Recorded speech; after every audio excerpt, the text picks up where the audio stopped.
Assalamualaikum warahmatullahi wabarakatuh. A'udzu billahi minasyaitonir rajim. Bismillahirrahmanirrahim. Alhamdulillahilladzi ja'alana al-iman wal islam wal ihsan. Wassalatu wassalamu ala khairil anam Sayyidina wa maulana Muhammadin sallallahu alaihi wasallam wa ala alihi wa ashabihi al-kiram. Allahumma salli ala Sayyidina Muhammad wa ala ali Sayyidina Muhammad bi'adadi kulli da'in wa dawa'id. Ilahi anta maqsudi wa ridhaka matlubi, a'tini mahabbataka wa ma'rifataka. Amma ba'd.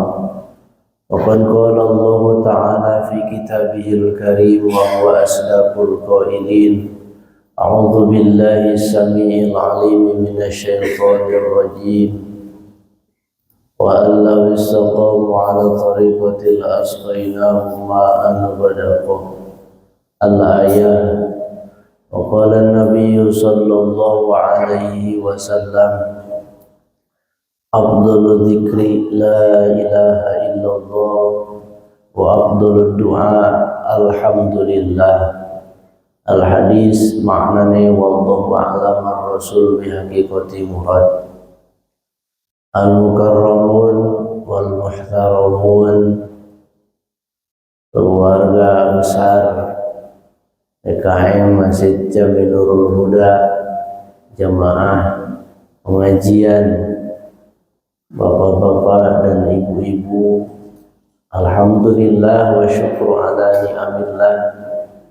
Usai kita melaksanakan sholat subuh berjamaah, dilanjutkan dengan thalabul ilm yang semua sudah mengetahui dan lazim bahwa thalabul ilmi itu satu kewajiban yang tidak bisa kita tinggalkan.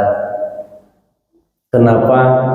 Karena dengan keilmuanlah seseorang akan mendapatkan kebahagiaan di dunia. Karena dengan keilmuanlah seseorang akan mendapatkan kebahagiaan di akhirat. Begitu pula karena dengan keilmuan dia akan diberikan kebahagiaan di dunia dan di akhirat. Maka semoga yang hadir jamaah seluruhnya di sini atau yang mendengarkan di kejauhan sana senantiasa ada dalam rahmat dan maghfirah Allah Subhanahu wa taala. Ada sebuah keterangan yang mengatakan kaifa ta'budul ilah, bagaimana kita akan beribadah kepada Allah bila ma'rifatallah, kalaulah kita tidak mengenalnya. Maka ketika kita membuka ayat suci Al-Quran yang berbunyi wa ma khalaqtul jinna wal insa illa liya'budun, sebagian ulama mufassirin termasuk kalangan sahabat pada waktu itu, ya, diantaranya Syekh Ibnu Abbas, beliau menjelaskan tidaklah Allah menciptakan jin dan manusia kecuali hanya beribadah kepada Allah. Penegasan di situ dalam tafsirnya pun dikatakan, termasuk di salah satu tafsir yang tahun-tahun ini baru diketemukan, maksudnya 10-20 tahun lalu ini baru diketemukan, itu tafsir Al-Jailani namanya. Dikatakan dalam tafsir tersebut ay illa liya'rifun. Artinya tidaklah Allah menciptakan jin dan manusia kecuali hanya untuk mengenalnya. Jadi beribadah kepada Allah, garis miringnya itu mengenal kepadanya. Karena ibadah tidak akan bisa terjadi ketika seorang hamba tidak mengenal yang diibadahinya. Upami ninggal karena kosakata. Kalau kita lihat secara tata bahasa, dari kata abdun, ibadatun. Abdun itu hamba, ibadatun itu penghambaan. Maka derajat yang paling tinggi itu ketika seseorang sudah mencapai derajat hamba. Seseorang baik itu muslim laki-laki atau perempuan, ketika dia sudah mencapai derajat hamba, maka kedudukannya sangat istimewa menurut Allah Subhanahu wa taala. Subhanalladzi asra bi 'abdihi. Kangjeng Rasulullah sallallahu alaihi wasallam di Isra dan di Mi'rajkan itu karena beliau bi 'abdi. Makomnya sudah mencapai makom hamba sejati, penghambaan yang sejati kepada Allah. Upami orang ningalinya baheula mah kan masih zaman penjajahan, sebelum zaman penjajahan, zaman perbudakan. Hamba sahaya itu dia bekerja mengabdi sesuai dengan apa yang diperintahkan oleh majikannya tanpa upah, dari mulai pagi-pagi sampai sore, sampai malam, sampai waktu istirahat, bahkan mungkin ketika istirahat pun sama majikannya dibangunkan, dikasih tugas lagi. Sudah tidak berperi kemanusiaan ya, kalau zaman dulu itu. Tapi itulah hamba. Nah, ketika kita tarik ke dalam diri kita, apakah kita sudah menjadi atau sudah ada di posisi penghambaan yang sesungguhnya kepada Allah? Nah, itu pertanyaan besar. Ketika kita sudah merasa bahwa diri kita hamba, otomatis sudah menyerahkan seluruhnya kepada al-ma'bud atau kepada majikannya, kepada Tuhannya, yaitu Allah Subhanahu wa ta'ala. Ketika kata Allah bangun. Ketika kata Allah sholat. Cek Allah puasa. Cek Allah infak zakat sedekah, dikalaluarkeun. Nah, itu adalah bentuk penghambaan sejati dan tidak adanya rasa pengakuan dalam diri kita. Maka penting supaya kita mencapai makom tersebut, ada kaidah keilmuan yang harus kita pelajari. Sebelum-sebelumnya pernah saya ungkapkan ini supaya lebih semakin sering kan semakin paham bahwa beragama Islam yang kafah, yang sempurna, yang total, ketika kita menjalankan keimanan, keislaman, dan keihsanan. Keimanan kita urus, kita pelajari supaya iman kita meningkat. Ada yang dinamakan ilmu tauhid untuk mencapai makom-makom keimanan. Mulai dari jahil, ya, tadinya kita tidak tahu, akhirnya jadi ilmi atau makomul ilmi, keimanannya jadi mengetahui. Setelah mengetahui naik lagi karena belajar tauhidnya, akhirnya naik lagi jadi ainul yakin, naik lagi jadi hakul yakin. Itu perjalanan keimanan melalui proses belajar ilmu tauhid supaya makom-makom keimanan kita itu naik.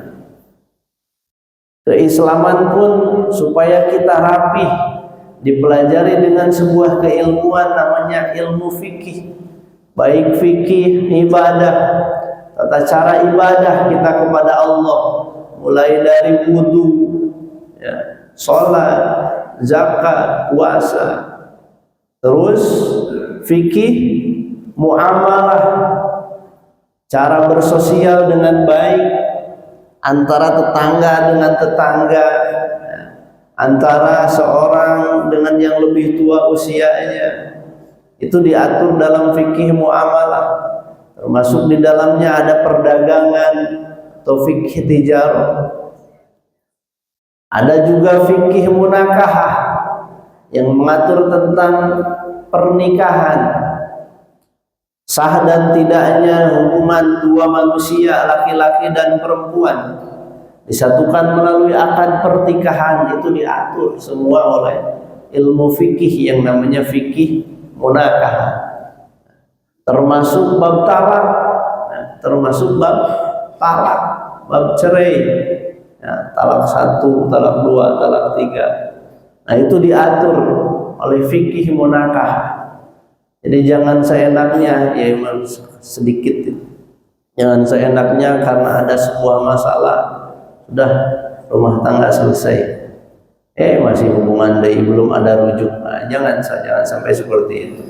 Walaupun kita berbicara sudah rumah tangga kita sampai di sini, sudah turun talak, apalagi langsung saya ceraikan kamu, udah turun talak. Nah, itu diatur oleh ilmu fikih. Kalau tidak, ya, kita tidak belajar, tidak tolabul ilmi, di sini tidak ada pengajian misalkan, naudzubillah summa naudzubillah, bagaimana ibadah kita bisa sah? Kesananya bagaimana ibadah kita bisa diterima oleh Allah tanpa didasari dengan keilmuan. Ada juga fikih tentang hukum pidana dan perdata, disebutnya fikih jinayah. Ada juga tentang politik, fikih siasat. Nah, itu mengatur tentang keislaman. Ada juga bagian dari agama sepertiga yang terakhir itu adalah keihsanan. Nah, keihsanan itu kita beribadah kepada Allah semata-mata punya keyakinan bahwa Allah melihat kita. Nah, itu keihsanan, diatur semuanya oleh ilmu tasawuf namanya. Ilmu tasawuf, ilmu yang mempelajari tentang gerak-gerik hati. Nah, kita sebagai manusia saat ini itu tidak terlepas dari dua unsur yang menyatu dalam diri kita. Ada unsur jasad fisik, ada unsur ruhani. Bisa dibayangkan kalau pada saat sekarang yang hadirnya itu jasad fisiknya saja, berarti saya berbicara dengan jenazah. Kalau misalkan hanya jasadnya saja yang hadir, tapi karena ibu dan bapak saat ini kumpul bersatunya dua, ada jasad, ada ruhani, maka saya bisa berinteraksi. Begitupun bapak bisa melihat saya, ibu bisa melihat mendengar saya, kita saling berinteraksi untuk mendengarkan atau membahas apa yang insya Allah pada saat ini kita akan bahas. Sebagaimana yang tadi oleh pengatur waktu, pengarah acara, tema pada saat ini kita akan mempelajari atau membedah mengenai mengenal Allah melalui zikrullah. Untuk mengenal Allah secara global itu pendekatannya bisa melalui dua cara. Lamun orang ingat sebelum-sebelumnya saya menyampaikan itu 4 ya. Itu menurut versi ulama sufi ya, 4 ya. Nah ini sekarang secara keilmuan global, pendekatan keilmuan. Apa cara yang pertama? Cara yang pertama itu pendekatan burhani atau pendekatan empirik, pendekatan melalui pengetahuan, Pak. Kita belajar Al-Quran, belajar hadis, belajar ijma, belajar qiyas, kita pelajari, kita pakai akal pikiran kita untuk mempelajari tersebut. Diajar. Nah, itu pendekatan burhan namanya. Kita kaji ya sebagaimana ayat tadi, wa ma khalaqtul jinna wal insa illa liya'budun. Allah tidak menciptakan jin dan manusia kecuali hanya beribadah kepada Allah. Nah, maksud beribadah di situ adalah bentuk penghambaan diri kita kepada Allah. Nah, ada lagi ulama mufassir yang menjelaskan bahwa bagaimana kita bisa beribadah kepada Allah kalau kita tidak mengenalnya. Nah, itu pembelajaran, pendekatan untuk mengenal Allah melalui pendekatan burhan. Non bahasa gaya nama empirik ya, mana dalilna, oh iya Qur'ana, mana hadisna, oh iya hadisna gitu. Mana ijma qiyasna, oh iya ijma qiyasna. Nah, itu pendekatan. Akhirnya kita bisa tahu bahwa Allah itu wujud misalnya. Padahal ketika kita buka Al-Quran, Pak, ketika kita buka Al-Quran ya, anu 30 juz ya, dari awal sampai akhir itu tidak akan menemukan, Pak. Tidak akan menemukan bahwa Allah wujud. Yang kita temukan innallaha sami'un basir, Allah Maha mendengar, Maha melihat. Innallaha ghafurur rahim, Allah Maha pemberi maaf, Allah Maha pengasih, Maha penyayang. Nah, itu yang akan kita temukan. Karena apa? Karena pembelajaran Al-Quran itu ada ulumul Quran. Jadi tidak cukup hanya dengan terjemah saja. Kalau hanya dengan terjemah saja, tidak akan kita temukan bahwa Allah wujud. Kalau hanya terjemah saja. Tapi kalau keilmuan ulumul Qur'annya kita pelajari, kita akan mendapatkan sebuah kesimpulan bahwa Allah wujud. Allah wujud deh, ayat ada, bahwa Allah itu ada. Itu. Allah wujud, kita pun wujud. Tapi wujudnya Allah wujud hakiki. Artinya adanya Allah tidak membutuhkan yang mengadakan, wujud hakiki. Nah, kita pun wujud, tapi wujud kita disebutnya wujud aridi. Wujud aridi, apa wujud aridi? Adanya kita karena ada yang mengadakan. Siapa? Syariatnya ada ibu dan bapak kita. Adanya ibu dan bapak kita karena ada kakek dan neneknya terus ya. Akhirnya timbul musalsal itu ayat ujung, dan ujungnya akan kembali kepada Abul Basyariyah, bapaknya manusia. Siapa? Nabiullah Adam alaihi salam. Terus mentok-mentok kembali lagi kepada Allah. Loh, itu kan pendekatan kita mengenal Allah melalui jalur pendekatan ilmu pengetahuan. Tidak sedikit, Pak, orang yang meneliti, misalkan meneliti alam sekitar jagat raya, ilmu pengetahuan aflak, akhirnya dia bisa mengenal Allah. Tidak sedikit pula orang-orang yang mempelajari tentang kedokteran misalkan, atau anatomi tubuh manusia, dia pelajari dengan tekun, akhirnya dia bisa mengenal Allah. Kalau sudah ada dasar keimanan ya, keimanan. Nah, itu pendekatan burhan. Ada juga pendekatan intuisi atau spiritual ya. atau zaukiyah, istilahnya ini macam ada intuisi, bahasa gayaan ayat zaukiyah kalau menurut ulama versi tasawuf, ada spiritual bahasa umumnya. Nah, pendekatan-pendekatan itulah yang ditempuh oleh para ulama sufi, para ulama tasawuf. Jadi ulama tasawuf mah dengan seukur pendekatan tadi empirik, bukan hanya sekedar belajar yang punten nih.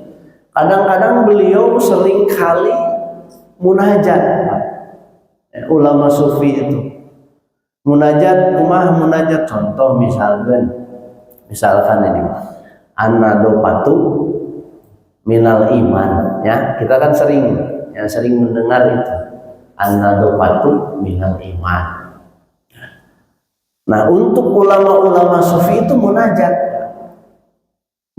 melalui istikharah di antaranya. Terus akhirnya beliau dikasih kasyaf, dikasih oleh Allah kasyaf keterbukaan sampai bisa bertemu dengan Rasulullah SAW. Terus beliau pertanyakan, ya Rasul, apakah an-nadhafatu minal iman itu kalammu, ucapan engkau itu? Jadi bukan hanya sekedar tertulis di sini, tapi ditanyakan. Nah, akhirnya ketahuan bahwa ini bukan kalam beliau, tapi pensyarahan. Maksudnya pensyarahan itu penjelasan dari apa? Hadisnya at-tuhuru satrul iman. Nah, hadisnya eta at-tuhur satrul iman. Eta hadisna kalam Kangjeng Rasul seperti itu. Ucapan Kangjeng Rasulnya mah cuman karena disarah, dijelaskan, jadi timbullah penjelasan dari hadis tadi adalah an-nadhafatu minal iman. Kebersihan bagian dari iman. Salah tidak? Betul. Ya, dan itu bentuk penjelasan dari kalam hadis yang awal. Nah, itulah pendekatan-pendekatan yang dilakukan oleh para ulama. Karena pas zaman Kangjeng Rasul, sahabat itu melihat perilaku Rasulullah. Nah, kadar sahabat itu pun macam-macam. Ada sahabat itu yang menilai, sholat Kangjeng Rasul terapi, tapi Allah itu. Perilaku Kangjeng Rasul itu seperti ini. Nah, ada yang menilai seperti itu. Ada juga yang melihat Kangjeng Rasul itu ketika sholat, Allah, kok sampai bergetar? Kok sampai bergetar? Ada khosyah, ada rasa takut kepada Allah. Nah, sahabat tersebut mempelajari sholat Rasulullah seperti itu. Nah, dari sahabat tadi yang melihat, lahirlah ilmu fikih. Dari sahabat satu lagi yang melihat, lahirlah ilmu tasawuf karena melihat sisi batiniyahnya, sisi khosyahnya Rasul. Itu.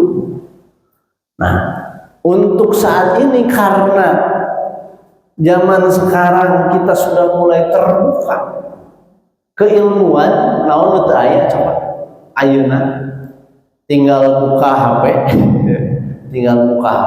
searching Google atau YouTube, akhirnya keilmuan teh mararukan haris teh. Badai orang misalkan tentang biologi tinggal buka ayah.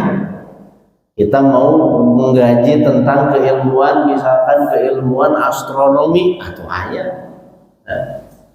Apa yang tidak ada itu dibuka, padahal punten. Kalau kita bicara tadi hadis Rasulullah, tolabul ilmi faridatun.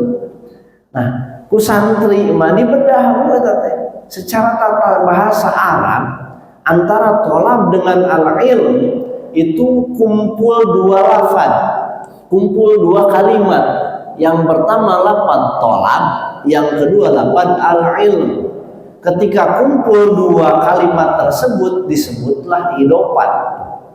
Nah, idopat masdariyah, mencari ilmu, maksudnya bukan sekedar mencari ilmu, Pak. Da tadi lamun mencari ilmu mah ku urang ge ditingali dina HP aya pan kailmuan teh geus beunang berarti kan.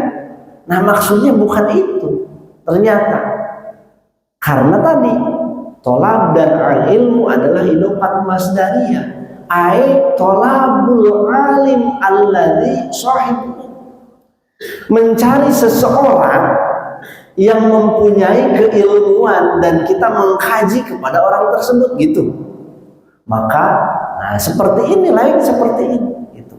Kita datangkan ya seorang guru misalkan dari sana dari sini, silaturahmi datang dan begitu.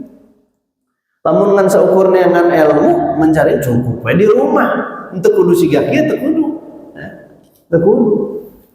Itu karena mencari ilmu ini padahal aslinya mencari seseorang yang mempunyai ilmu untuk kita bisa menerima keilmuan yang dia sampaikan gitu. Nah itu hukumnya faridotun, wajib. Nah itu ya. Jadi lamun dibedah mau kamu dibedah. Nah kembali lagi kepada tema. Kembali lagi. Satu, pendekatan secara keilmuan. Yang kedua, pendekatan secara spiritual. Kenapa dengan dua cara tersebut?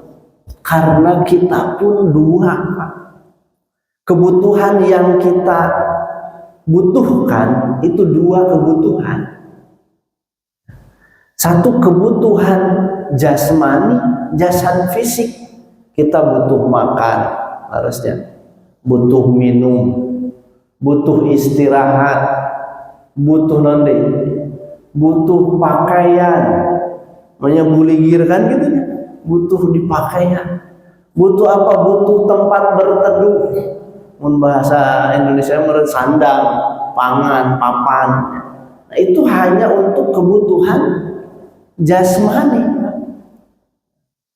Nah, ada pula kebutuhan ruhani. Nah, ini yang sering kita lupakan. Kita terlalu disibukkan dengan kebutuhan jasmani, penting, itu harus, karena diperintah dan jasad ini titipan dari Allah.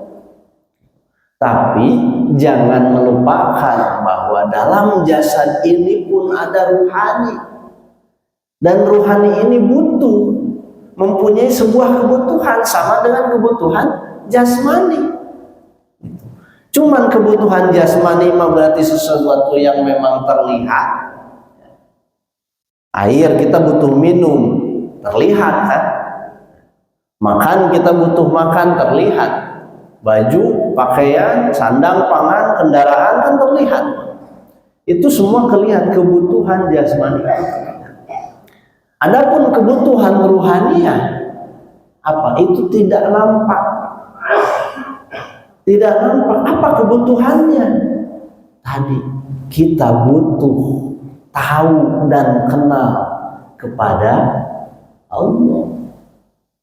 Eta Pak kebutuhan orang nusa bener teh. Kebutuhan kita yang sebenarnya itu kita butuh supaya kita bisa mengenal Allah. Katingali teh eta. Kan teu katingali eta mah kebutuhan eta mah. Naon make kudu mengenal Allah gitu ya. Naon make kudu ibadah ke Allah itu. Nah, itu tidak terlihat. Jadi kebutuhan itu akhirnya ketika kita bandingkan dengan pola kehidupan, kita punya harta misalkan.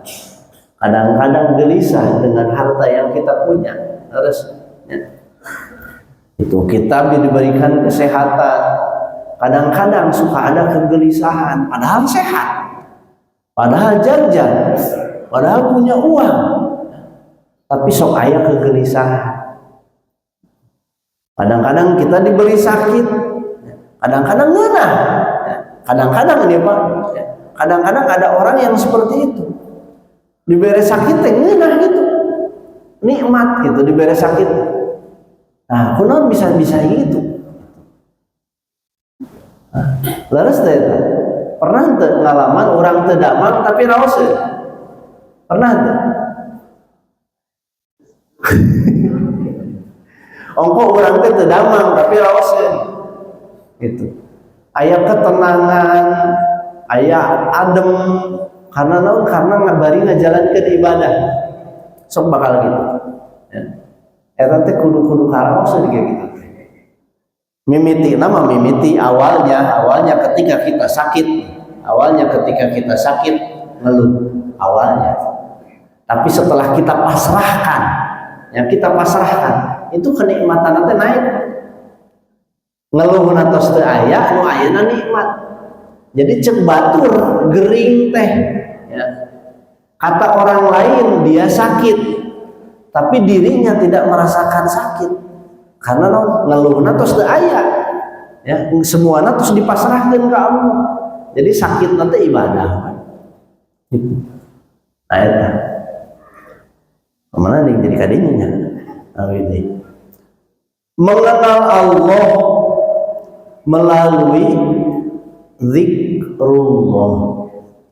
Nah, zikir kemarin terus dibahas zikir. Nah, zikir yang seperti apa kan gitu? Zikir yang seperti apa yang bisa menyampaikan kita kepada Allah dan bisa mengenalnya?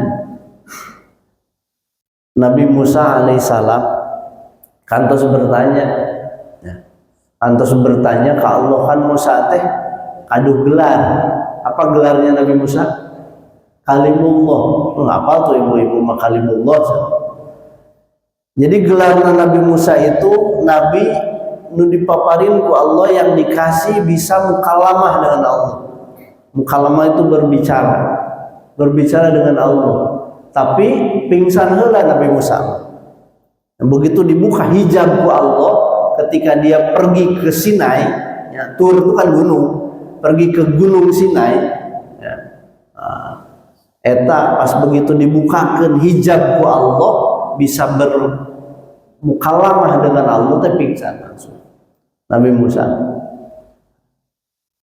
ari Kangjeng Rasul mah henteu, ya. Junjunan kita Nabi Muhammad sallallahu alaihi wasallam langsung sajidan sujud Allah. Aya Nabi Musa mah kalengar heula reuas beurna muncul reuas teh banyak urang mah reuas. Nah itu Nabi Musa bertanya kepada ya Allah, naon sih apa kalimat yang perlu saya baca? Dan Allah teh baca la ilaha illallah. Baca la ilaha illallah. Eta Nabi Musa bilang, "Teu aya kalimat nu sejen gitu, cek bahasa urang. Enggak ada kalimat lagi yang lain." Allah berfirman, la ilaha illallah ketika diletakkan di mizan timbangan ini diletakkan la ilaha illallah, ini diletakkan dunia dan isinya, langit, bumi dan isinya ditimbang. Itu masih berat la ilaha illallah, jauh ke mana? Maka Abdul ma qultu ana wan nabiyyuna min qabli la ilaha illallah. Sebaik-baiknya ucapanku, kata Rasulullah, sebaik-baiknya ucapanku dan ucapan nabi-nabi sebelumku adalah kalimat la ilaha illallah. Maka hadis Bukhari Muslim pun mengatakan Abdul zikri la ilaha illallah. Abdul teh sebaik-baiknya zikir. Sebaik-baiknya zikir adalah la ilaha illallah. Ini kita bukan membandingkan dengan zikir yang lain, bukan. Di antara yang baik ada yang lebih baik, kan gitu. Sunatullahnya gitu. Di antara yang baik ada yang lebih baik. Maka bahasanya Abdul. Abdul itu sebaik-baik, seutama-utamanya. Zikir adalah la ilaha illallah. Wa abdul doa, dan sebaik-baiknya doa adalah alhamdulillah. lillah. Jadi nggak doa alhamdulillah teh panghebatna Pak. Alhamdulillahirabbil alamin, bentuk syukur kepada Allah. Itu doa yang paling baik dan paling utama. Di pasihan sakir, alhamdulillah, diberikan seperti ini, alhamdulillah. Nah itu. Terus bagaimana caranya, kan gitu. Kalau misalkan berbicara tadi tema mengenal Allah melalui zikrullah, apakah dengan zikir itu bisa mengenal Allah? Kan gitu timbul sebuah pertanyaan. Apakah dengan zikir itu bisa mengenal Allah? Logika Pak, ibarat dulu, ya, ibarat dasar. Ketika ada seseorang di ujung sana ada seseorang, anggap misalkan namanya Jaid Pak. Jaid, anggap Jaid, ayat itu namanya Jaid ini. Nah, itu ayatnya. Jaid, kita dari sini Pak, Bu, kita panggil Jaid. Kira-kira orang yang bernama Jaid di ujung sana akan nengok ke kita nggak? Nengok. Terus kalau orang tersebut tidak kenal ke kita, dia akan datang ke kita nggak? Akan datang mah? Jadi dua gitu. Walaupun dia Jaid tidak mengenal kita, apalagi mengenal itu, apalagi mengenal ini mah. Walaupun tidak mengenal, kalau terus-terusan kita panggil, akan datang nggak? Akan datang. Itu seorang Jaid yang dia tidak kenal kita.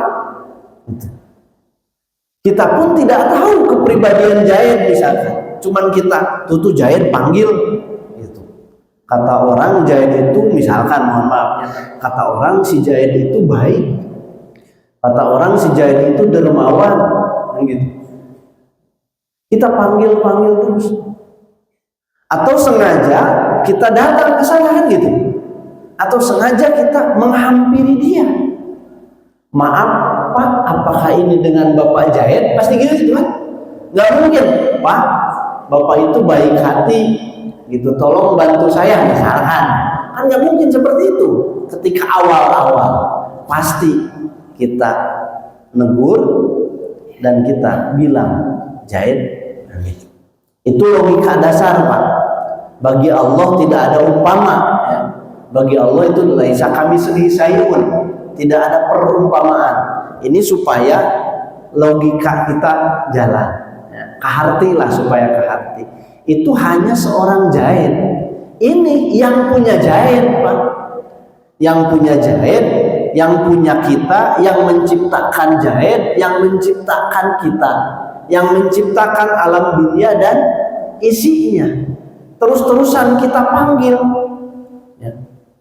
Misalkan Ya Rahman, Ya Rahman, Ya Rahman, Ya Rahman, Ya Rahman. Kita wirid Asmaul Husna. Ya Rahim, Ya Rahim, Ya Rahim, Ya Rahim. Atau langsung Ar-Rahman, Ar-Rahman, Ar-Rahman. Masuk tak gitu. Kalau menjaman kermora mah Ya Badi, Ya Badi. Zaman kermora mah ngarah loban lebih karesep sana. Gitu. Nah, supaya orang itu gampang suka ke kita. Akhirnya tetap gitu. Nah, karena kita panggil terus-terusan, nah, terus walaupun kita tidak mengenalnya secara baik, ya, tapi kita panggil terus, itu akan datang. Man lain datang sehingga tadi jelema Jaid yang perken ka urang lain, bukan seperti itu. Pancaran kasih sayangnya, pancaran kasih sayang Allah itu akan datang ke kita. Ayeuna ibu jeung bapak yang munajat ke Allah, ya Allah, misalkan kita ada kebutuhan, terus sampai ayeuna teh encan dikabul-kabul, ngadoa deui mah bakal ngadoa terus karena bisa jadi sesuatu yang terasa sekarang itu doa yang sebelumnya kan gitu. Doa mungkin misalkan ibu-ibu baheula teh punya keinginan, ya Allah, kayaknya enak kalau misalkan pagi-pagi subuh bisa ngaji. Beureun baheula teh keur ngorak teh, ya, keur ngorak teh. Melihat orang lain mah ka madrasah, ya, orang lain bisa ikut ngaji, saya masih sibuk misalkan pada waktu dulu teh. Nah, ayeuna diberi kesempatan ku Allah, diijabah gitu. Nah, bisa jadi kita bisa berkumpul saat itu tuh sekarang itu karena memang harapan kita dahulu gitu. Anu urang teh geus teu inget deui gitu. Kita yang sudah lupa dengan keinginan kita waktu itu, Allah berikan sekarang. Karena kenikmatan yang sesungguhnya, yaitu kenikmatan ketika kita bisa berkumpul di majelis ilmu. Raudhatan min riyadil jannah. Ya. Taman-taman surga. Taman-taman surga, ai surga nu sejati mah engke di akhirat. Ya. Di akhirat surga nu saenyana mah engke. Tapi Allah tampakkan orang-orang yang akan menginjak surganya Allah kelak, nyata orang-orang yang mau diam di tempat majelis ilmu. Mudah-mudahan semua yang hadir senantiasa dimaafkan oleh Allah, dimaafkan dosa berdosanya, dimaafkan husnul khatimah, dan dikumpulkan kita bersama dengan Rasulullah di surganya Allah Subhanahu wa taala. Nah, iya Pak. Nampakkeun teh. Nah, kembali lagi. Zikir yang seperti apa yang bisa menyampaikan kita kepada Allah? Pertama, berarti zikrul lisan kasiratan. Zikir lisan sebanyak-banyaknya, karena tadi ya terus dipanggil, nyampeurkeun gitu. Terus kita panggil, mau eta mah la ilaha illallah, la ilaha illallah, la ilaha illallah. Terus, nah itu akan bisa menyampaikan kita akhirnya datang rahmat Allah sampai kepada kita, diberikan futuh oleh Allah. Futuh itu naon? Keterbukaan. Akhirnya kita bisa mengenal kepada Allah. Itu. Arabtu Rabbi bi Rabbi, kata Sayyidina Ali. Aku mengenal Tuhanku karena Tuhanku mengenalkan dirinya kepadaku. Gitu. Aku mengenalnya karena dia mengenalkan dirinya kepadaku. Itu tuh karena perjuangan jadi tahapannya dari kita itu harus sering dulu Pak. Sering nyebut gitu. Walaupun hati kita masih goflah, hati kita masih lalai, sering nyebut zikir na Allah. Akhirnya ku Allah dikasih. Nggak beda dengan kita lah, aing sholat era misalkan dan bisa khusyuk. Eureun sholatna apakah seperti itu? Kan tidak. Walaupun kita masih belum khusyuk dalam sholat, kita tetap menjalankan sholat karena kewajiban. Terus bisa khusyuknya bagaimana? Itu anti akan Allah kasih kehusuan dalam sholat. Kalau kita ada perjuangan dengan cara tadi, pendekatan keilmuan, belajar dengan baik, mendengarkan dengan baik, akhirnya dipraktekkan dengan baik, nah, akan mendapatkan kehusuan. Nah, zikir seperti itu. Setelah nyebut dengan lisan, sebut dengan hati. Ya. Sebut dengan hati, Pak. Sebut dengan hati. Supaya jangan hanya sekedar lisannya yang berzikir, tapi hatinya gaplah. Walaupun lisannya berzikir, hatinya masih gaplah, teruskan. Nanti akan diberikan kehusuan. Paksakeun heula, Pak. Paksakeun. Misalkan nih lagi diam begini. Astagfirullah. Nah hati teh. Nah hati gimana hati? Dalam hati kita bunyikan, suarakan. Astagfirullahaladzim. Astagfirullahaladzim. Dina hati teh. Ya. Kan hati itu coba dimulai dirasakan. Ibu, bapak gaduh hati masing-masing. Ya hati orang gerame tuh. Hati kita ramai apa tidak? Ramai. Padahal kita satu, Pak. Kita ini satu. Ya, satu tubuh, satu badan. Tapi di dalam sini itu ramai sekali. Yang saat ini sekarang kamu keramai kia ya, keramai kia makin ramai kan. Can aya nu ka pasar, nu ka toko, nu di rumah, nu masak, nu ingat kana huta, geus macam-macam itu. Hate teh. Jadi dalam hati kita tuh ramai dan bermacam-macam. Nah, mulai kita belajar memusatkan diri. Mulai belajar memusatkan diri, konsentrasi melalui apa? Melalui zikrullah. Kita bimbing hati kita. Kita bimbing hati kita supaya bisa fokus. Ulah kaditu kadieu. Fokus. Cek lisan urang teh kata lisan kita la ilaha illallah, la ilaha illallah. Nah, difokus ke dalam teh. Baru setelah itu akhirnya akan terbentuk. Yang tadinya hati itu kesana kemari, akhirnya mulai terbentuk, menyatu, mulai rapat. Ketika mulai menyatu, akhirnya mulai terkikis. Terkikis apa? Dosa-dosa yang ada menempel di hati kita. Idza annabal mu'min kana nuqtatun sauda fi qalbihi. Ketika seorang mukmin melakukan sebuah dosa, itu noda hitam di dalam hatinya. Eta teh cuma hiji dosa, satu noda hitam di dalam hati urang. Kabayang urang ieu hati urang siga kumaha. Ya, terbayang hati kita bagaimana karena banyak melakukan dosa, tapi karena sudah menyatu diisi dengan zikrullah, la ilaha illallah, la ilaha illallah, la ilaha illallah. Itu noda-noda hitam yang menempel di hati kita mulai luntur. Mulai luntur. Logika nade logika. Misalkan air ini kotor, misalkan. Kita kasih air yang bersih. Air suci mensucikan kita kasih. Kita tuangkan dengan baik, entong sekaligus dibahayakan gitu, entong tuangkan dengan baik. Terus kira-kira kotorannya keluar nggak? Kotorannya keluar, Pak. Kotorannya yang tadinya air ini keruh, ketika kita tuangkan dengan air bersih, itu kotorannya akan keluar. Akhirnya lama-lama jadi bening bersih. Nah, begitupun hati kita, Pak. Yang bisa mensucikannya, yang bisa membersihkannya itu adalah kalimat zikrullah. Kalimat zikir kepada Allah dimasukkan ke dalam hati. Jadi jangan zikir keluar, jangan. Zikirnya kedalamkan. Zikirnya hujamkan ke dalam hati.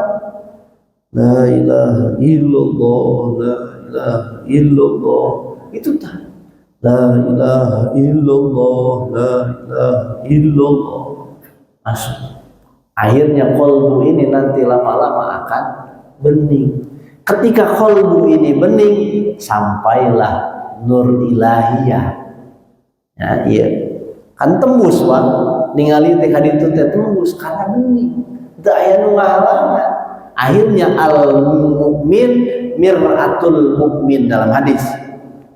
Seorang mukmin akan menjadi pancaran sifat mukminnya Allah.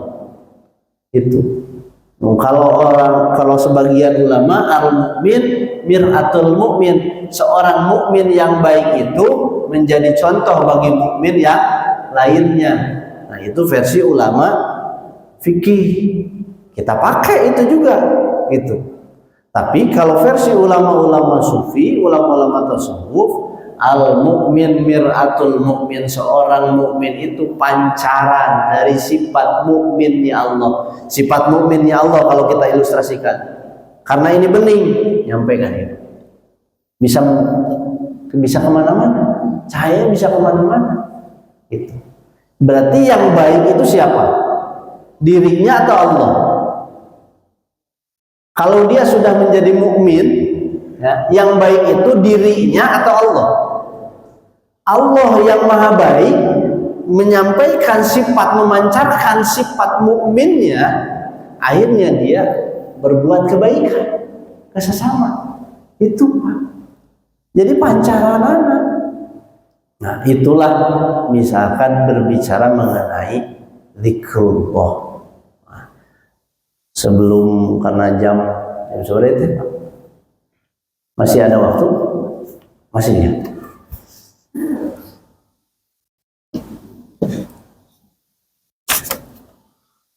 Nah, kemarin mohon maaf ini agak keluar dulu dari pembahasan, tapi bukan berarti nggak sesuai dengan pembahasan. Saya sempat sampaikan ke Pak Haji ya, waktu itu ada yang namanya hadis musalsal bitalqin dzikir. Nah, ini saya bawa, kalau master filenya sudah ada, ya boleh nanti bagi yang mau, tapi Pak boleh bagi yang mau nanti dikasihkan.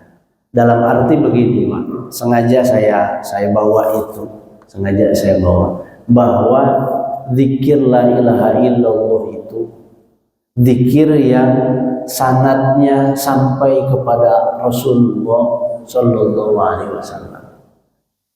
Semua yang kita jalankan, kita yakin itu sampai kepada Rasulullah. Artinya diajarkan oleh guru kita diajarkan oleh gurunya diajarkan oleh guru-gurunya, dan sampai kepada Allah, kan gitu. Kita yakin. Nah, tapi karena saat ini perkembangan zaman yang begitu luar biasa, tadi keilmuan terbuka, ya, ilmu naon wae aya. Nah, ulama menjaga validasi, ya, legalitas, lain legalitas sebenarnya, validasi keilmuan. Jadi kemurnian ilmu itu supaya terjaga. Maka ada yang dinamakan dengan hadis musalsal. Jadi riwayat hadis yang sanadnya itu dijaga terus ulama sampai kepada Rasulullah. Nah, ini hadisnya ada di belakang Pak. Nah, di sini qala Ibnu Aqilah fi musalsalatihi wa qad rawaina hadzal hadis musalsal fi talqin dzikri bi sanadil akhar. Apa kata hadisnya? Laqinu Rasulullah sallallahu alaihi wasallam Amirul Mukminin Ali bin Abi Thalib. Itu riwayat hadisnya. Bunyi hadisnya seperti itu. Bahwa Kangjeng Rasul itu memberitahukan cara berzikir kepada para sahabat. Itu Kangjeng Rasul memberitahukan cara berzikir kepada para sahabat, diantaranya Sayyidina Ali karramallahu wajhah radhiyallahu anhu. Nah, begitupun ini di sini tidak banyak sebenarnya hadisnya mah, cuma sedikit tadi. Tapi di sini dicatat tata caranya, wa kaifiyati ayyumido. Ini yang pertamanya. Wa kaifiyati ayyumidot talib ainaihi. Caranya bagi yang mendengarkan itu dipejamkan matanya, diperemkan gitu tah, gitu. Jadi ulah bentar. Jadi Kangjeng Rasul pada waktu dulu memberitahukan zikir la ilaha illallah itu, Sayyidina Ali disuruh memejamkan matanya. Ya Ali, akbid ainaika. Wahai Ali, termasuk Abu Bakar. Wahai Ali, akbid ainaika. Hei Ali, pejamkan kedua bola matamu. Nah, setelah itu, summa yaqulu syekh la ilaha illallah salasa marratin. Terus berbicaralah seorang syekh, seorang guru, seorang alim berbicara kalimat la ilaha illallah 3 kali. Yasma'u wa talibu yasma'u. Orang di sekelilingnya itu mendengarkan. Jadi entong kaditu kadieu pikiranna teh ya, kupingkeun ya. Dengarkan dengan baik ucapan tersebut. Summa yaqul at-talib la ilaha illallah salasa marrah. Terus yang mendengarkan tadi mengucapkan la ilaha illallah sebanyak 3 kali. Hartos tuh.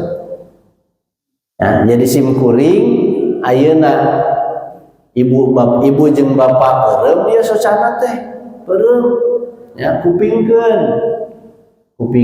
abdi nyarios la ilaha illallah, ku ibu ku bapak diikuti la ilaha illallah sakali teh abdi bicara deui la ilaha illallah, ku ibu ku bapak diturutan la ilaha illallah sebanyak 3 kali.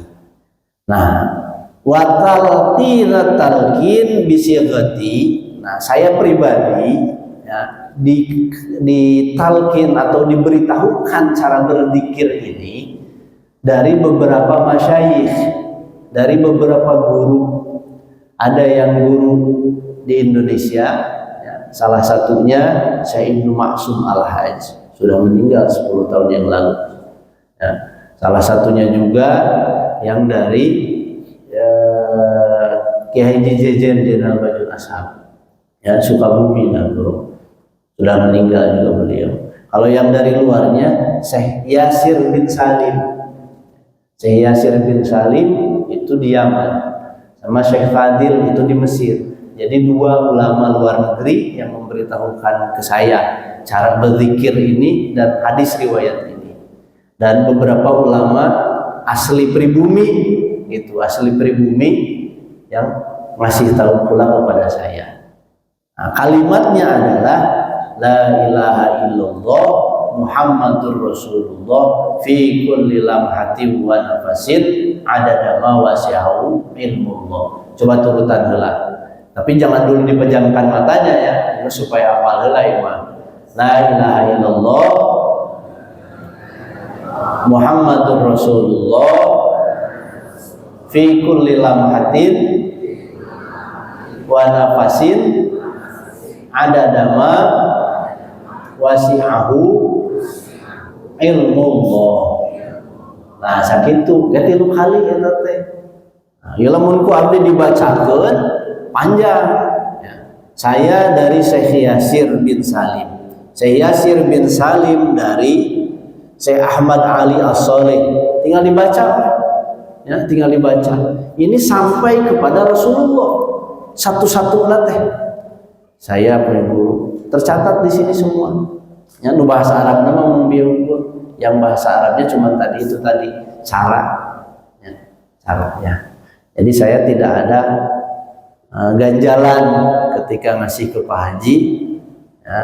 Nah sekarang sudah saya jelaskan bahwa ini cara kita menerima zikir dan riwayat talqin zikir, disebutnya hadis musalsal di talqin zikir gitu.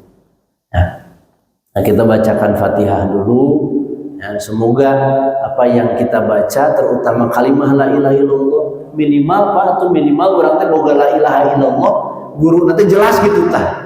Minimal syukur-syukur mah dengan keilmuan-keilmuan yang lainnya. Ya minimal boga la ilaha illallah terhubung sampai Rasulullah sallallahu alaihi wasallam. Nah, khusus kepada para masyayikh terutama baginda Rasulullah sallallahu alaihi wasallam kita hadiahkan Fatihah. Al-Fatihah. A'udzu billahi minasyaitonir rajim. Bismillahirrahmanirrahim. Alhamdulillahi rabbil alamin arrahmanir rahim maliki yaumiddin iyyaka na'budu wa iyyaka nasta'in ihdinas siratal mustaqim siratal ladzina an'amta 'alaihim ghairil maghdubi 'alaihim waladdallin. Coba silahkan dipejamkan matanya, dengarkan apa yang saya katakan terus diikuti. La ilaha illallah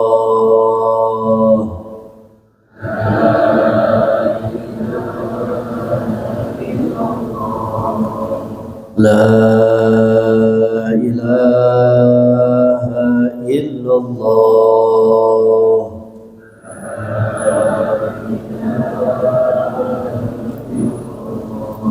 La ilaha illallah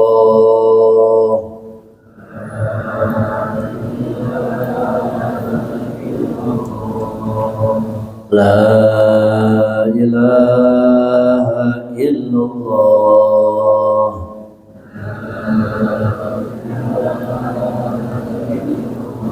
Muhammadur Rasulullah. Fi kulli lamhatin wa nafasin adada ma wasi'ahu ilmullah.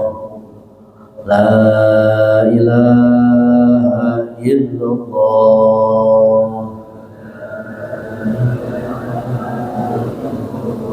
Muhammadur Rasulullah. Fi kulli lamhatin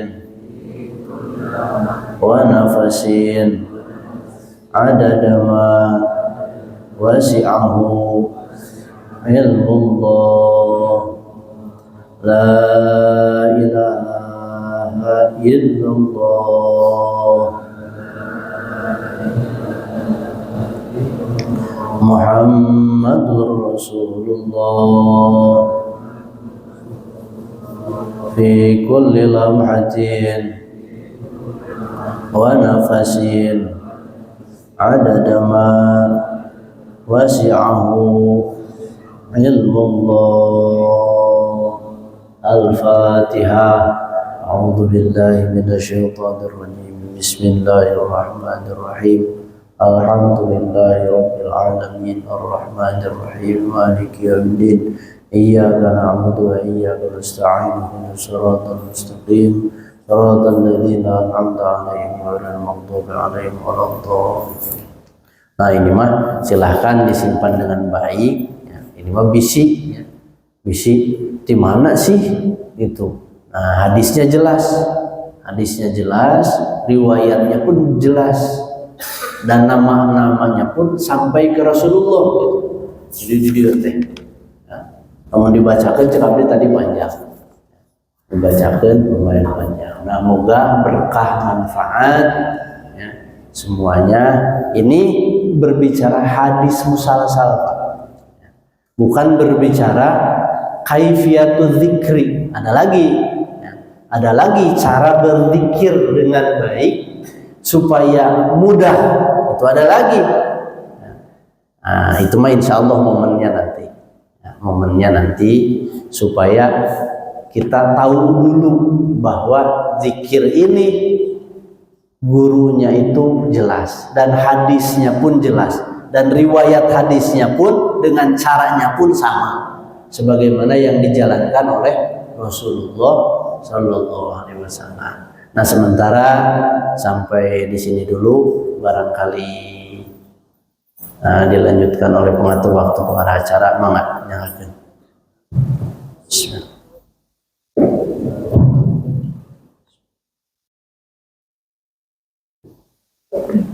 Mangga bapak sang ibu melalui sekretariat puluhan wilayah pemerintah Rasul.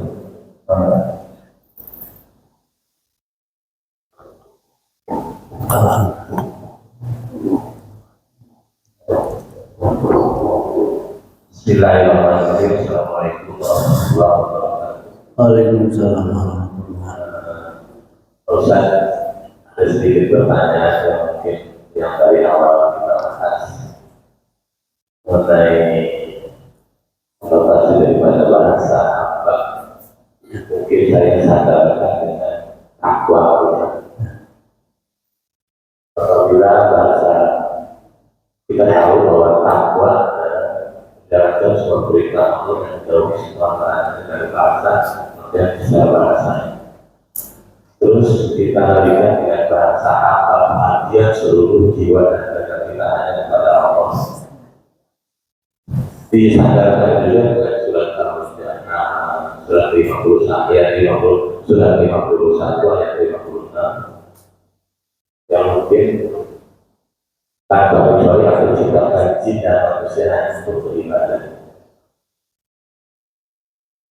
Satu pertanyaan, apakah kita yang bertanya satu ini, apakah kita pantas menyebutkan bahwa kita adalah hamba Allah, apabila kita masih semua perbuatan yang akan kita lakukan ini masih banyak ya maksiat-maksiat yang kita lakukan.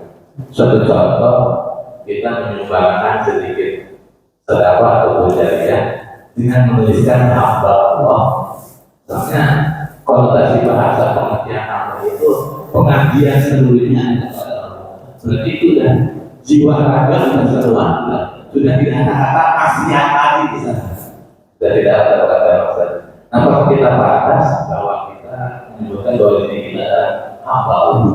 Nah, terus hamba Allah ini juga berarti berlaku untuk bukan hanya untuk manusianya, termasuk dengan jin. Karena di situ ada dalam surat itu bahwa jin dan manusia adalah hanya untuk diciptakan oleh Tuhan untuk beribadah kepada Tuhan. Mohon dengan penjelasan Pak Ustaz.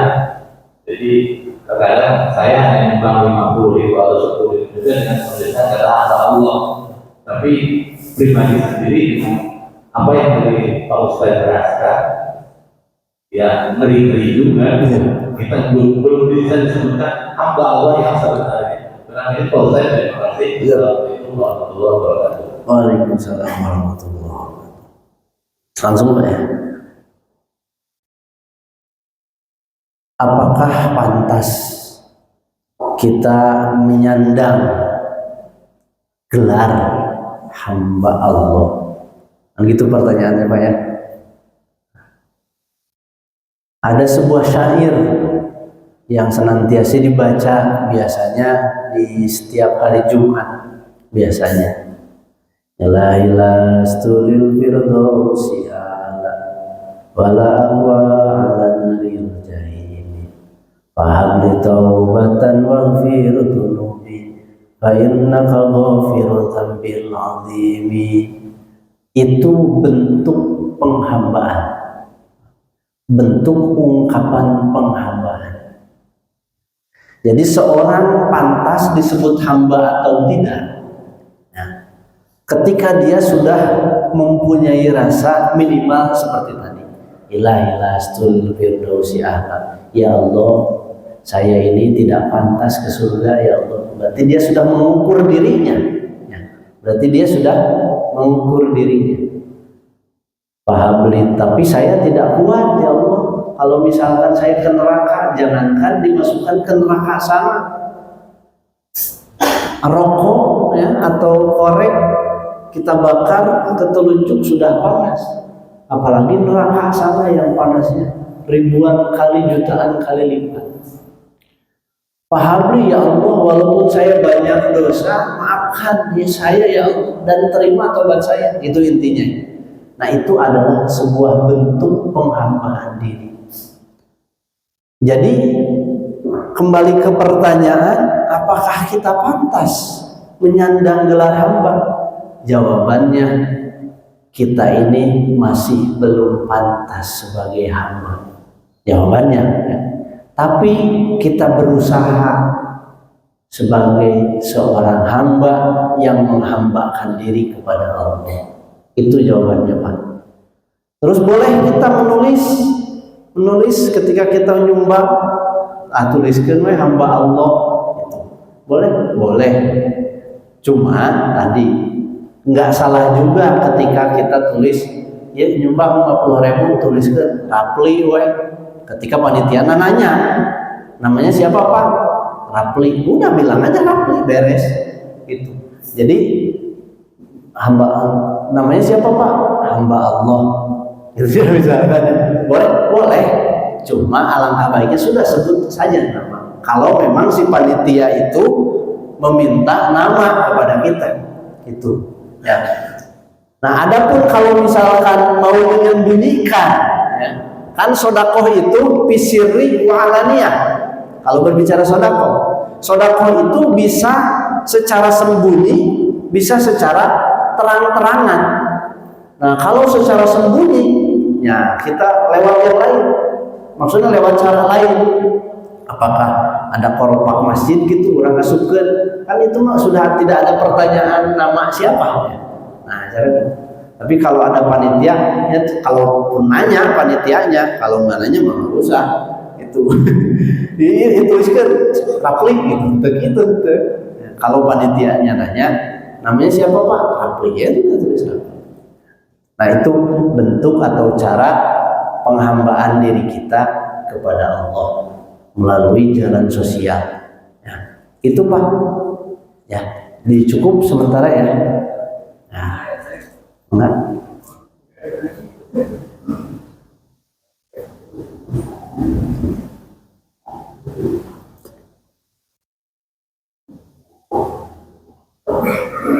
Bismillahirrahmanirrahim. Mau nanya Pak Ustaz.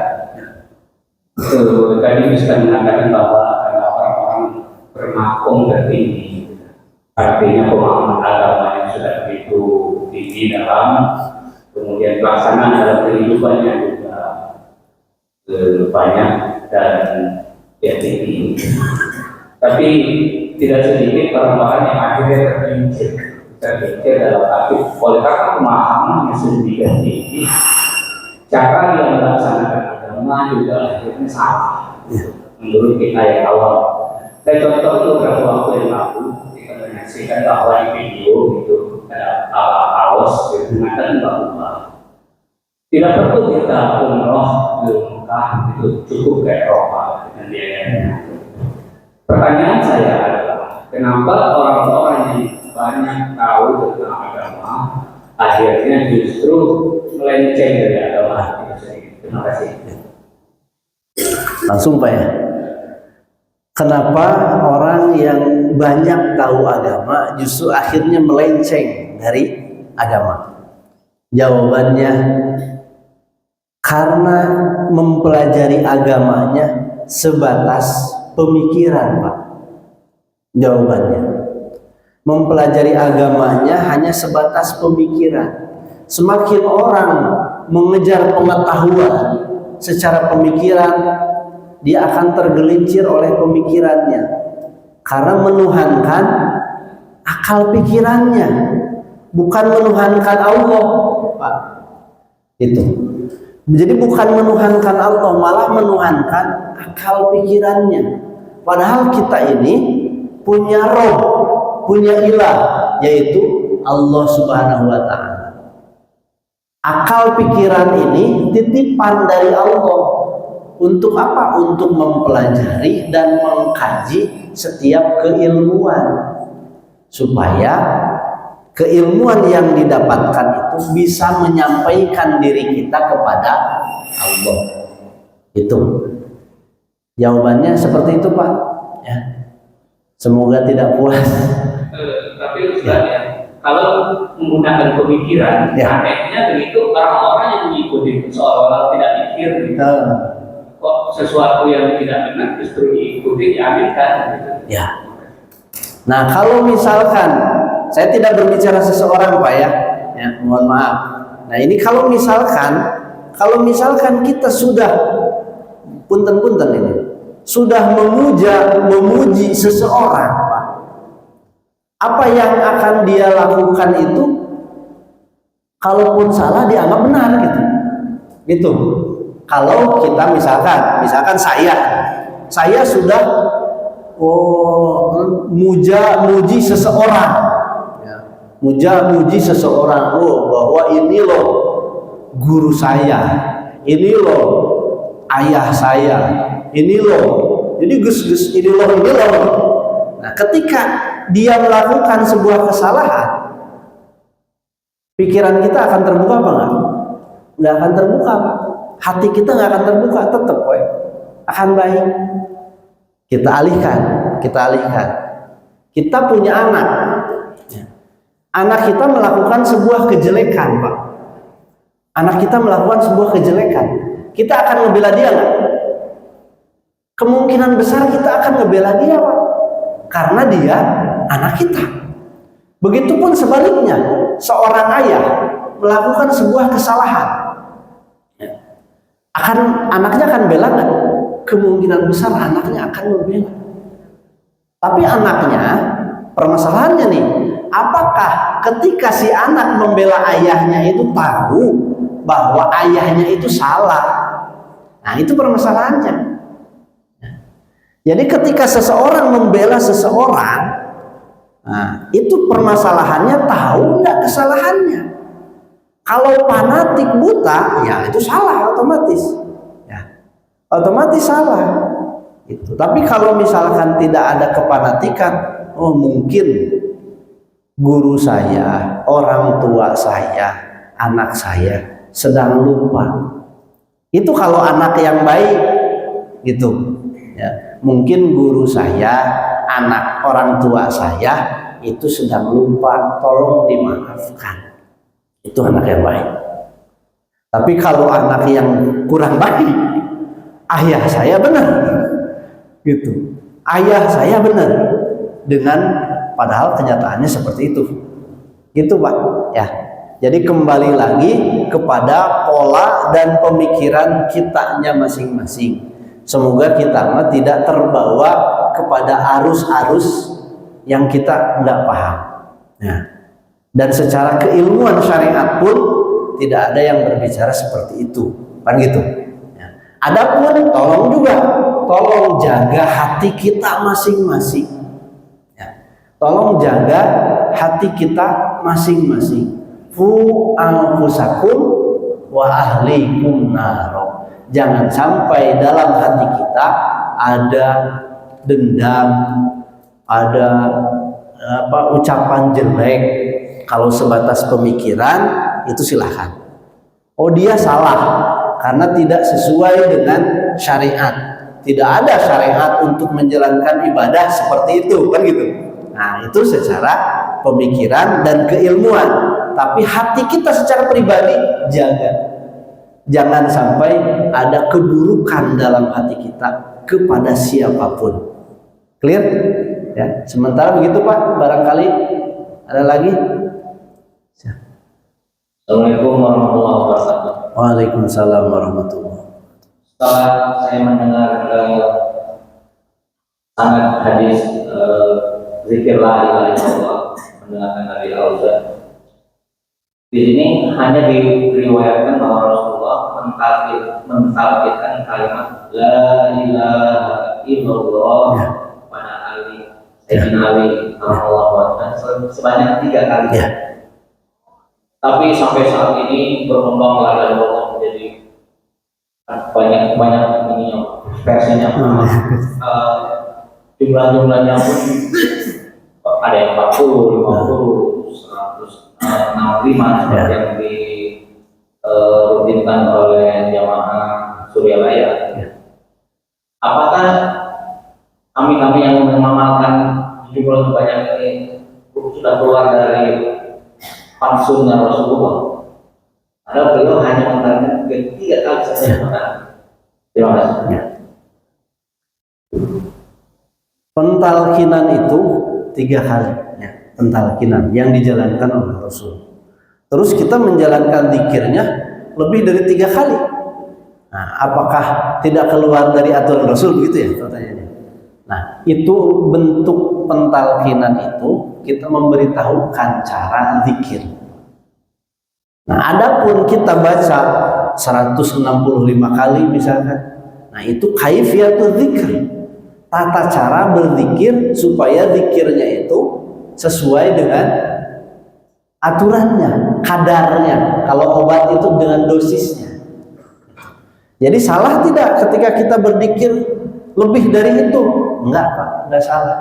Kan ya ayyuhalladzina amanu dzkurullaha dzikron katsira. Itu ayat Qur'annya. Wahai orang-orang yang beriman, berzikirlah kepada Allahnya sebanyak-banyaknya. Jadi yang 3 kali itu pembelajarannya Pak, pembelajaran di awal, praktek pembelajarannya bisa 165 kali tiap pada sholat, bisa 1000 sekali, ya, 1 hari 1 malam. Itu kalau kaidah menurut yang lain beberapa kitab yang umum itu jangan kurang dari 300 kali, ya, jangan kurang dari 300 kali 1 hari 1 malam, ya. Itu Pak, barangkali cukup. Masih ada?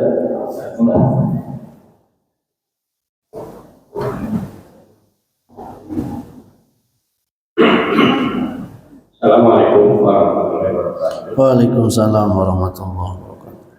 Pak Ustaz, saya mendengar dari informasi sekarang itu ada pemahaman baru di mana dia tidak pernah berdoa, tidak punya tempat ibadah, itu kerjanya membantu orang. Nah, saya ingin tanggapan Pak Ustaz dikaitkan dengan satu keterangan ketika seorang sudah meninggal, ada yang kembali hanya untuk sedekah. Silakan Pak. Pertanyaannya Pak, boleh diulangi, mohon maaf. Pertanyaannya tentang Pak Ustaz bagaimana dengan sikap orang sedekah. Kalau sekarang sudah banyak anggota Pak, dari dalam negeri luar negeri banyak. Jadi dia tidak pernah berdoa, tidak punya tempat ibadah, tapi pekerjaannya cuma membantu orang. Oh, pekerjaannya membantu orang. Ya. Oh iya.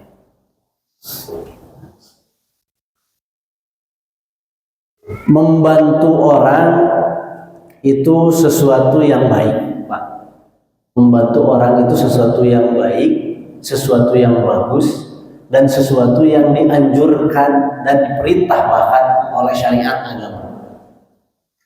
Ada keterangan khairun nas diantaranya khairun nas anfa'uhum linnas. Sebaik-baiknya manusia ialah manusia yang bisa berguna, bermanfaat bagi yang lainnya.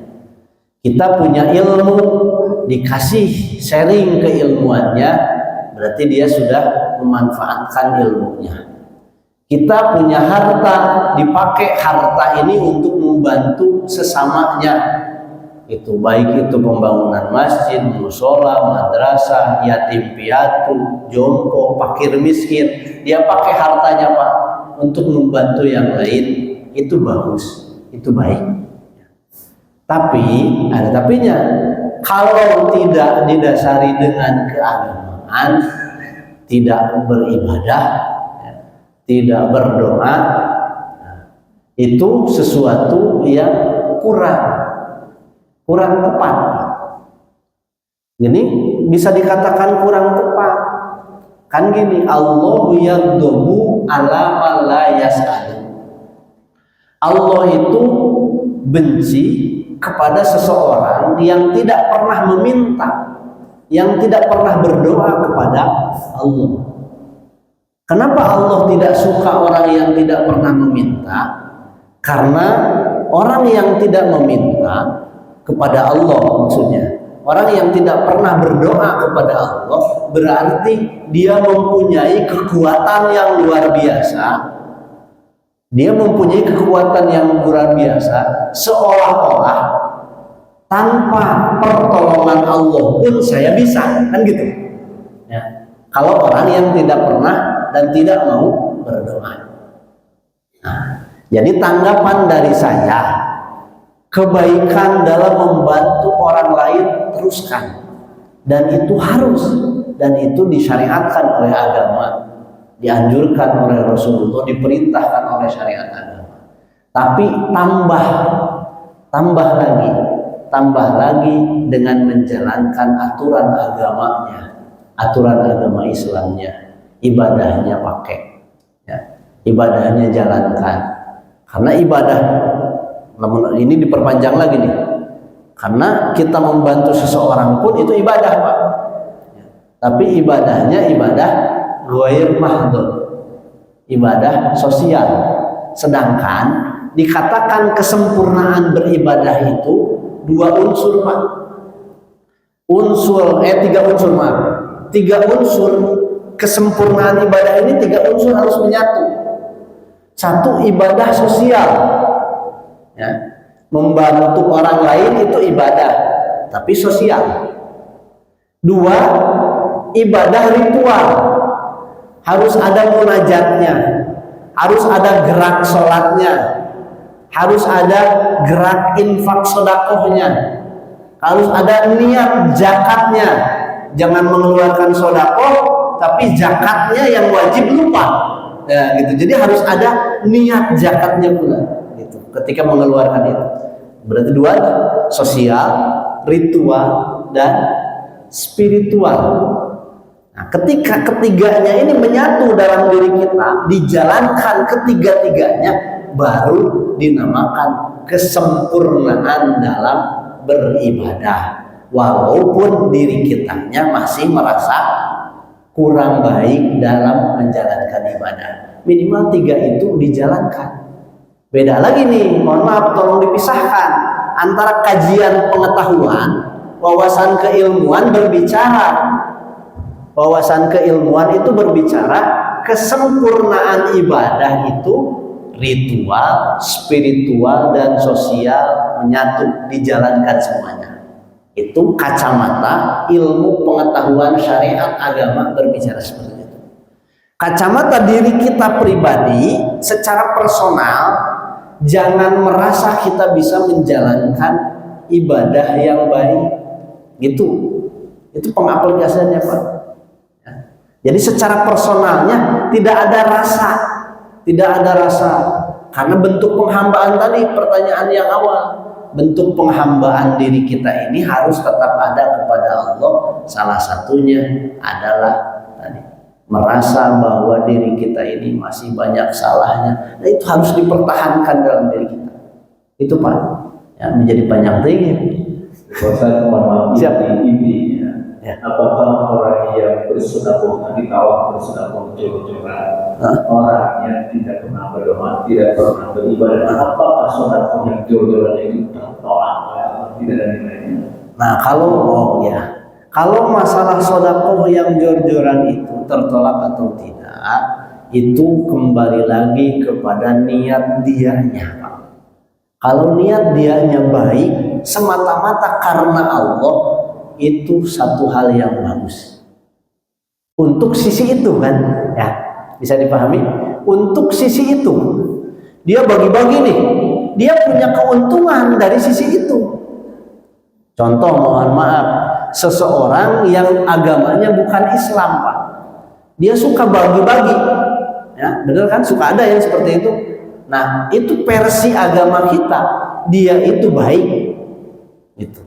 Tapi untuk keimanannya, lakum dinukum waliyadin, karena kita meyakini bahwa agama Islamnya agama yang diridhoi oleh Allah, kan gitu. Itu Pak.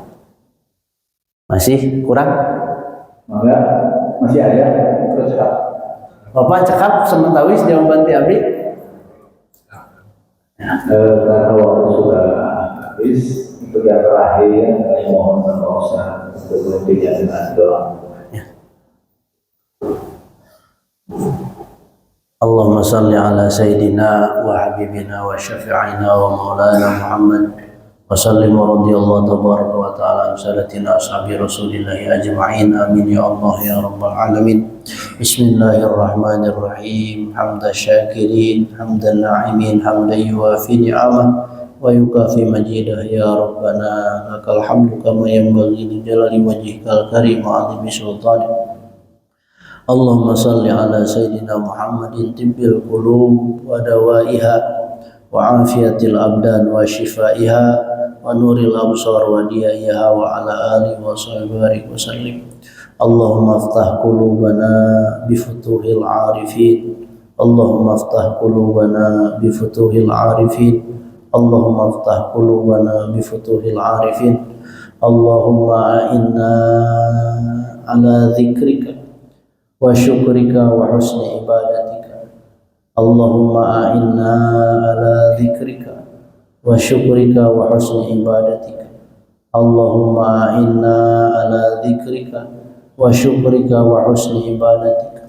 Ya Allah, berilah kami pertolongan supaya bisa berzikir kepadamu dan beribadah kepadamu dengan baik. Rabbana atina fid dunya hasanah wa fil akhirati hasanatan wa qina adzabannar. Wa sallallahu ala sayyidina Muhammad wa ala alihi wa sahbihi wa sallam. Alhamdulillahi rabbil alamin. Al-Fatihah. A'udzu billahi minasyaitonir rajim. Bismillahirrahmanirrahim. Alhamdulillahirabbil alamin arrahmanir rahim maliki yaumiddin iyyaka na'budu wa iyyaka nasta'in ihdinas siratal mustaqim siratal ladzina an'amta 'alaihim ghairil maghdubi 'alaihim waladdallin. Saya bertobat kepada Allah dari ucapan-ucapan saya yang salah dan timbul dari kekotoran hati. Semoga Allah memaafkan kalam ucapan saya, dan semoga jemaah hadirin semua memahami perkataan apa yang diutarakan dan bisa bermanfaat bagi kita semuanya. Hapunten anu kasuhun, mohon maaf sebesar-besarnya. Wa'tasimu bihablillah wallahu muwaffiq ila aqwamit thoriq. Wassalamualaikum warahmatullahi wabarakatuh. Waalaikumsalam.